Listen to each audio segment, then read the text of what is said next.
There comes a moment in every life when the noise fades. The voices that once guided you fall silent. The hands you trusted loosen their grip. What remains feels like emptiness, but it is not emptiness, it is space. Space where truth can finally speak. Most people fear this moment and rush to fill it again with distraction, approval or belonging. But a quieter strength learns to stand still and observe what is left when everything unnecessary has gone. When you lose everyone, you are not being abandoned by the world. You are being returned to yourself. Stripped of applause and comfort, you are faced with the one companion who will never leave you, your own mind. This meeting is uncomfortable for those who have lived outwardly, measuring their worth by the closeness of others. Yet it is essential, because only here can you see clearly what depends on you and what never did. Independence does not arise from pushing others away, nor from building walls of pride. It is born when you no longer beg circumstances to be kind, nor people to be fair. You begin to understand that nothing outside you is required for steadiness. Praise and blame lose their sharpness. Presence replaces fear. You become sufficient, not because you possess more, but because you need less. Loss then reveals its true role. It is not an enemy sent to weaken you, but a discipline meant to refine you. Each departure teaches the same lesson in a different voice. Do not anchor your peace to what can be taken.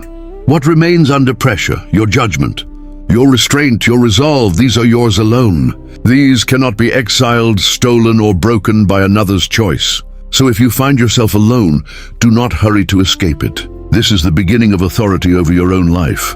Stand upright in the silence. Learn to govern your thoughts before you attempt to govern your fate. From this ground, independence is no longer an idea, it becomes a way of being. Freedom rarely arrives with celebration. More often it comes disguised as loss. The friendships that once defined your days begin to fade. The relationships you leaned on grow distant. The recognition you worked tirelessly to earn slips through your fingers. At first, it feels like something precious has been stolen from you. But if you remain still long enough, you may begin to see that what has been taken was never truly yours to command. It was borrowed, subject to change, to opinion, to time itself. We attach ourselves to people, to praise, to belonging, as if they are pillars holding up our identity. We say, I am valued because they choose me, or I am strong because they stand beside me. And so we build our sense of self upon shifting ground. When those attachments are stripped away, the collapse feels catastrophic. Yet what collapses is not your true foundation. It is the illusion that your stability depended on another, his presence. There is a strange clarity that follows separation. Without the constant need to please, to impress, to secure affection, your thoughts begin to settle. You notice how much of your energy was spent managing perception. You see how often you compromised your own judgment to avoid discomfort. In the quiet aftermath of loss, you are no longer performing. You are simply present with yourself. This stripping away is not cruelty, it is refinement. Just as fire removes impurities from metal, absence removes dependence from the spirit. When applause ceases, you learn whether you still value your own effort. When companionship disappears, you discover whether you enjoy your own company. When validation vanishes, you are forced to confront what you truly believe about yourself. The beginning of freedom is not gaining more, it is needing less. It is recognizing that what can leave you was never meant to define you. What remains after everything else has fallen away is the only thing you can rightfully call your own. Your reason, your choices, your response. And in that realization, something steady begins to form. Not loud or dramatic, but firm and self-contained. Solitude is often mistaken for punishment. We are taught to fear it, to interpret it as rejection, as proof that we were not enough to be kept. When the room grows quiet and there is no one to distract us from our own thoughts, discomfort rises quickly. Yet solitude is not an enemy stalking you in the dark. It is a mirror placed before you without distortion. In the presence of others, we can hide inside roles: friend, partner, leader, follower. Alone, there are no roles to perform. There is only character. When you stand without company, you begin to see what truly governs you. Do you command your impulses or do they command you? Do you speak kindly to yourself when no one is listening? Or does your inner voice turn harsh and restless? Solitude reveals these things with an honesty that crowds cannot provide. In the noise of companionship, weaknesses are easily disguised. In silence they echo, yet this silence is not barren, it is fertile ground. Just as iron is shaped by repeated strikes, the mind is shaped by repeated reflection. When you sit with your own thoughts instead of fleeing them, you begin to refine them. You question old beliefs. You observe your fears without immediately obeying them. You notice how much of your identity was constructed from expectation rather than conviction.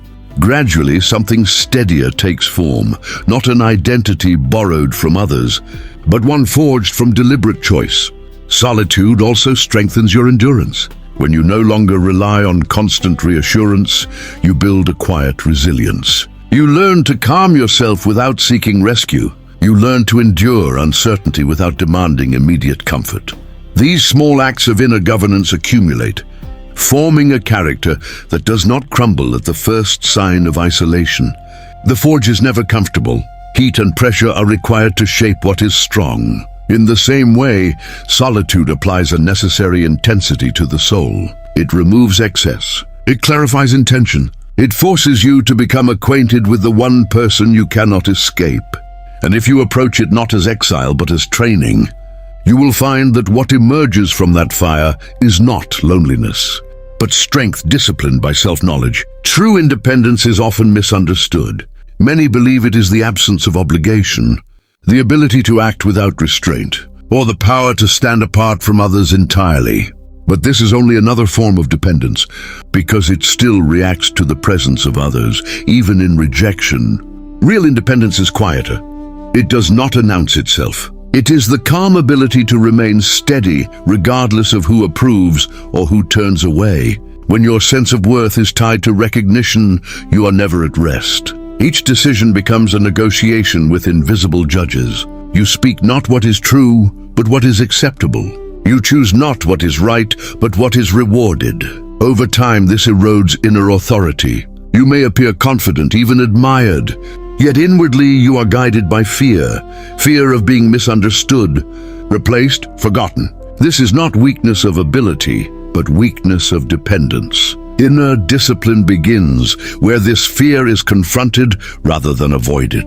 It starts with governing your own reactions. You learn to pause before responding, to examine whether your impulse rises from reason or from the desire to be liked. You learn to accept discomfort without immediately seeking relief through agreement or applause. These moments seem small, almost insignificant, yet they are the building blocks of independence. Each time you choose restraint over approval, you reclaim a piece of yourself. This discipline reshapes how you relate to others. You no longer cling, nor do you dominate. You meet people as they are, not as tools for validation. Their presence becomes a preference rather than a necessity. Their departure no longer feels like collapse, because your balance does not depend on their weight. You are free to value connection without being ruled by it. Independence grounded in inner order also brings clarity. Decisions become simpler when they answer to principle instead of opinion. You are less disturbed by misunderstanding, because you are not constantly defending an image. You act according to what you judge to be right, and you accept the outcome without bitterness. This does not make you cold or distant. It makes you consistent. Such independence is not given by circumstance, wealth, or status.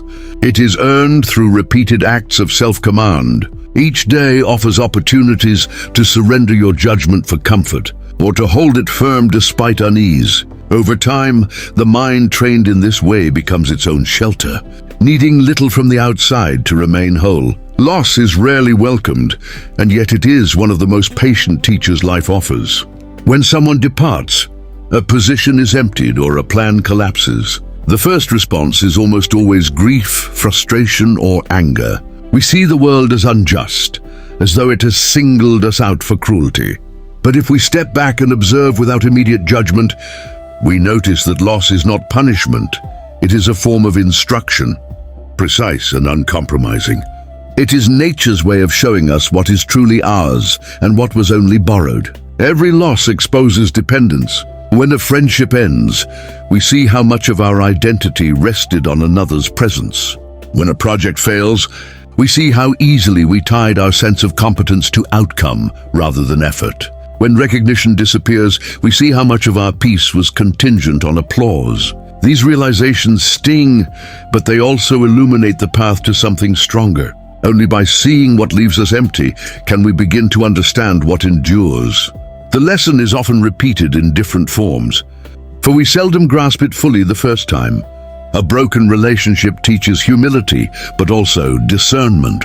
A shattered plan teaches patience, but also preparation. A loss of status teaches detachment, but also self-reliance. The teacher is relentless, offering no shortcuts. Its aim is not to punish, but to refine. What survives loss is not accident. It is the part of you that cannot be taken.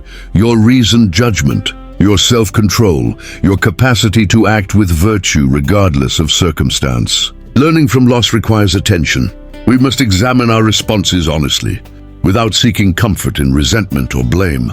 We must notice whether anger arises because of injustice, or because we have relied too heavily on what was never secure. We must ask whether fear emerges from danger or from attachment. This is difficult, for our instincts are to cling, to fight, to lament. Yet these instincts, unchecked, only prolong dependence. By observing them, we transform loss from an affliction into a teacher. It shows us which parts of our life are flexible, which are fragile, and which are imperishable. In this process, we come to understand that what is truly ours cannot be taken, and what is taken need not diminish us. True possession is rarely found in wealth, title, or recognition. These are fleeting, subject to chance, and always dependent on forces outside ourselves. What endures, what cannot be stolen, is mastery over one's own mind, one's own choices, one's own judgments. This is the treasure that neither time nor circumstance can diminish. To hold it requires effort, attention, and discipline, but it is the only possession that guarantees freedom, for it remains untouched when all else departs. Self-mastery begins with the recognition that every thought, every impulse, every desire is a choice. The mind will wander, emotions will rise, and the body will seek comfort or avoid discomfort. To surrender blindly is easy, yet to observe, to pause, and to decide deliberately is strength. When we refuse to be carried by every gust of passion or fear, we reclaim a portion of ourselves. Each act of reasoned control reinforces the truth that nothing outside can command our inner life unless we permit it. This mastery is not a harsh imposition, but a steady cultivation. We do not suppress feelings entirely, nor do we pretend they do not exist. Instead, we learn to examine them, to understand their source and their purpose. Anger is not denied, but measured. Desire is not condemned, but directed. Fear is not ignored, but met with reason. In doing so, we transform impulses that could enslave into tools that guide. Over time, this practice accumulates, and the mind becomes its own fortress, resilient against the storms of fortune and the treachery of chance. The permanence of this possession also offers a unique clarity. When external approval fades or worldly possessions vanish, the person who has cultivated self-mastery does not stumble. They do not panic. They do not despair. They act from principle, guided by a standard that is internal rather than borrowed, enduring rather than ephemeral. In every choice, in every trial, they recognize that their true wealth lies not in what is visible to others, but in the quiet governance of their own faculties.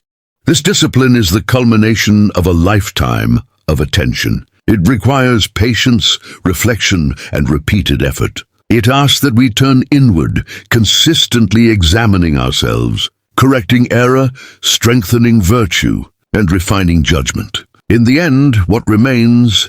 The mind trained to respond with reason, the heart disciplined to act with integrity. The soul unshaken by loss is a possession, more secure than any material or social advantage. It is the foundation of freedom, the inheritance that cannot be taken, and the gift we give ourselves through steadfast self-governance.